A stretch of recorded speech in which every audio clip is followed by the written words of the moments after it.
That was water. Just so you know, John Millen here, BenefitHackers, MillenGroup. One of the biggest questions I get is, what is self-funding a medical plan? What is self-insurance? And I'm noticing after many calls with CFOs and CEOs and HR directors that there's a little bit of a misunderstanding, because I keep getting the same reaction, like, oh no, we would never do self-funding. But we have 700 employees.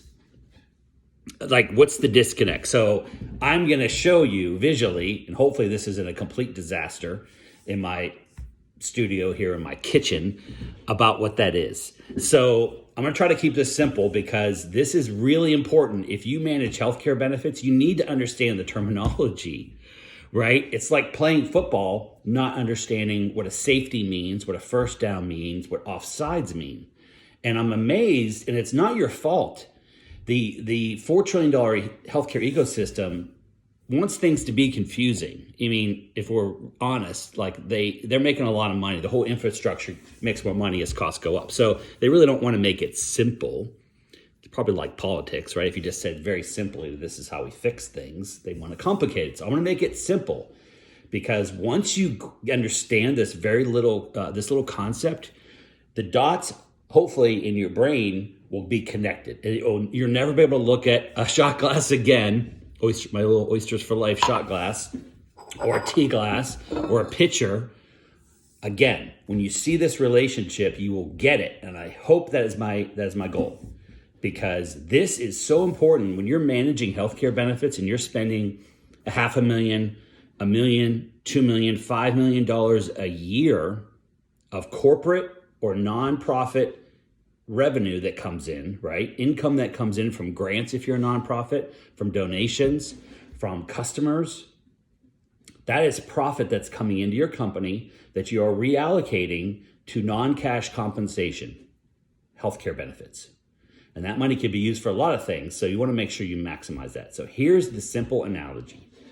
Your health plan basically is run by the number of claims that come into your plan. 80% of your cost is based on your claims, the frequency, severity, and magnitude of your claims. That's 80% of it. It's easy to get sidetracked on the little things and try to save 10% on the little things. But if you don't address the big thing, you're wasting your time. You're tinkering on the edges. 80% for most companies, the companies I'm talking about, are in the mid and large market. So anything above 50 employees. So if you're in the 50 plus market segment, if you have 50 or more employees on your medical plan, or 50 or more eligible, then you're most likely not in the small group community rated marketplace. I'm not talking about that. I'm talking about 50 plus, okay? All the way up to Walmart. So what you have to do is understand what happens to claims when my employees use the plan a lot, or get on an expensive medication they see on TV like Trulicity, right? And it's hitting your plan at $5,000 a month. You wonder why your rates keep going up, because you say your employees are healthy, but because you're not controlling the claims. So I'm gonna try to make this very simple. So here's your health plan, all right? So this is the bucket of claims that are coming in. So you fund this with your money, company money, which is a combination of your money and your employees' contributions, right? So this is your $1 million of spend. So whatever you're spending now total, think of that as this, not just the employer. You may be only paying half or 70% of the total cost. Your employees might be paying 30. Do not think of it that way. This is a big pitfall I see. You are responsible for the entire amount, whether you pay it or not. Right? You may even have a fiduciary responsibility, a legal, but forget the legality of it. When you bring in a health plan, you make your employees contribute pre-tax, you have a responsibility to make sure you're managing this money, just like your 401k. So take the total number. Now, I will say as a side note, that's your total healthcare annual spend. Let's just call it $1 million. You look at your Anthem bill, your United Healthcare, your Cigna, your Aetna, Blue Cross Blue Shield, whatever it is. That's your annual spend total. Now, if you contribute money to an HSA, if you give employees money to an HSA and they put money in, I would probably think of that as funding your claims pot. If you have a health reimbursement arrangement, an HRA, which is corporate money or company money, I would add that, right? If you have a huge block of voluntary benefits, $100,000 of employee pre-tax money going in to offset risk, I would say you need to add that. But let's just keep it simple, just medical, right? Healthcare, right here. So your claims come in. Here's my water. I hope I don't make a mess. But as your employees start using the plan, it sometimes is a trickle because they're just going to the doctor. And then someone has an ER visit, and then it stops for a while, maybe for a couple months.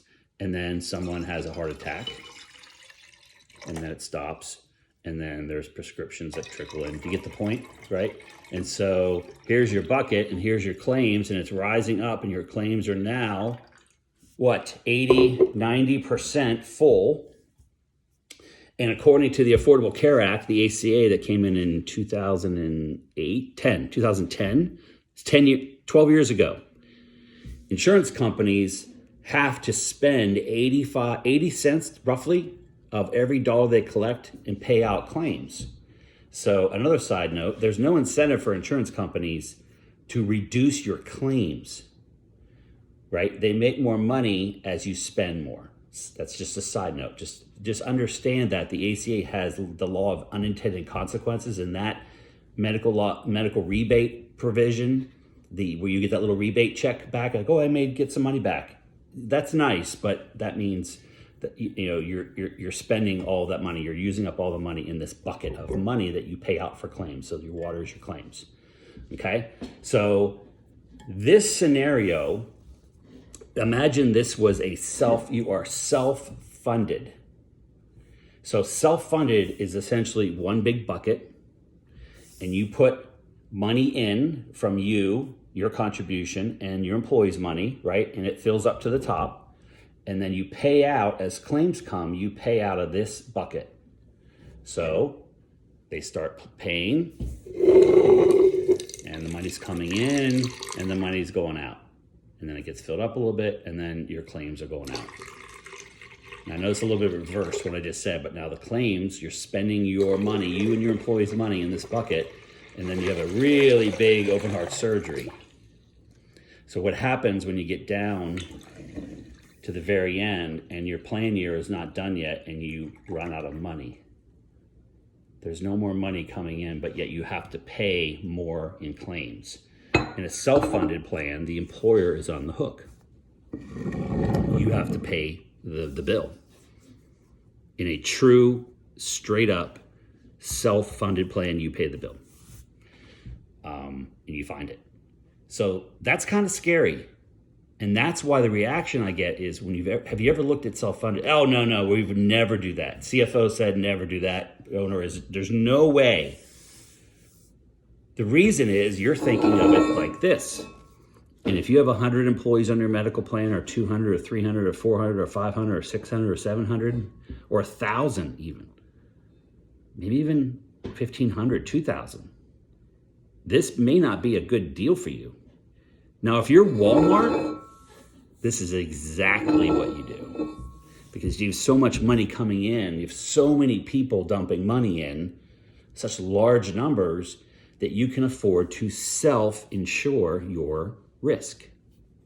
This makes total sense if you're a really big company. Now, what is the size? I don't know. It's definitely not 100 people on your medical plan. It's definitely not probably even 300 or 500. Until you get to 1,000 people, you're barely even credible from the insurance standpoint, meaning they can really base risk. You don't have enough data points, even 1,000 people. So that might mean you might be, 15, 2,000, 3,000, but that's a different topic. Where does that kick in? I don't know. It's specific for each company, but it's definitely not 100 people or 500. I can tell you that. That makes no sense. Unless you have so much cash in reserve, that's the only time. Like you're a tech company, you're an app developer, right? You have so much extra money that it's no big deal. I would still say don't do it. That's not good use of your money if you have that much extra cash. But that would be the case.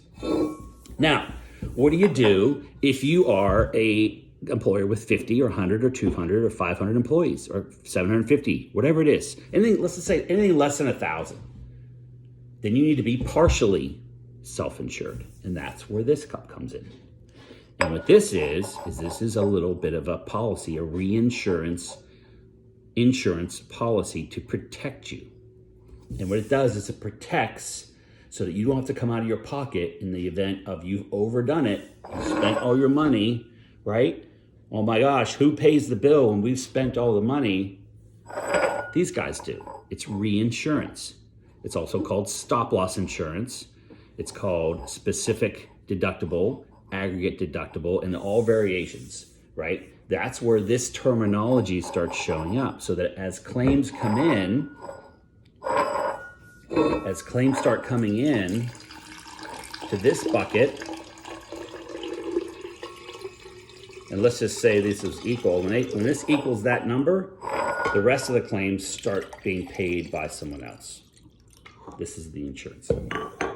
And they take it. So this could actually overflow, right? It could be whatever. It's going to pay all those claims, but it's not paying it from your bucket.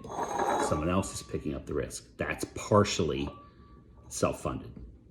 It's a difference. I brought this up yesterday to a CFO. Like, wow. I said, make sure when you talk to your CEO that we just had this little chat, this 25-minute chat, that you say this. There is a difference between self-insurance with 100 people on plan and partially self-funded. And then how much insurance do you need? I don't know. You might just need this much. So as this goes in, we know from your data that you're probably only going to reach that much. So you just buy smaller amounts of reinsurance. Or if you're not sure, especially the first year, if you're transitioning from fully insured, we don't know, we buy a little extra. The insurance does not cost that much, but it does cost money. But it's better to have a little extra here just in case, and that's where an advisor comes in. That's where a consultant comes in. This is not about sending out bids for rates. This is about having the knowledge and the experience in the underwriting tools, like using AI. We use AI technology to underwrite risk. We know people that are of childbearing age, females, that may or may not be taking prescription pills. What are they called? Prescription pills. Pregnancy pills. They don't want to get pregnant.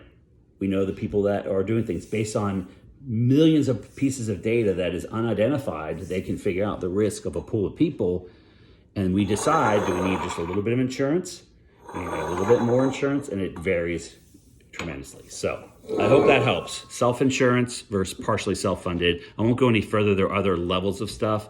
But most of the time when you hear the term self-funding, understand it's probably partially self-funded. Now, the terminology is what messes people up in the industry. You're going to hear all variations. You're going to hear level funded, self-insured, cost plus, RBP, consortiums, captives. You're going to hear all this stuff, but you have to understand what is a first down, what is a safety, what is offsides, the basics. And once you get the basics, then you can build on that.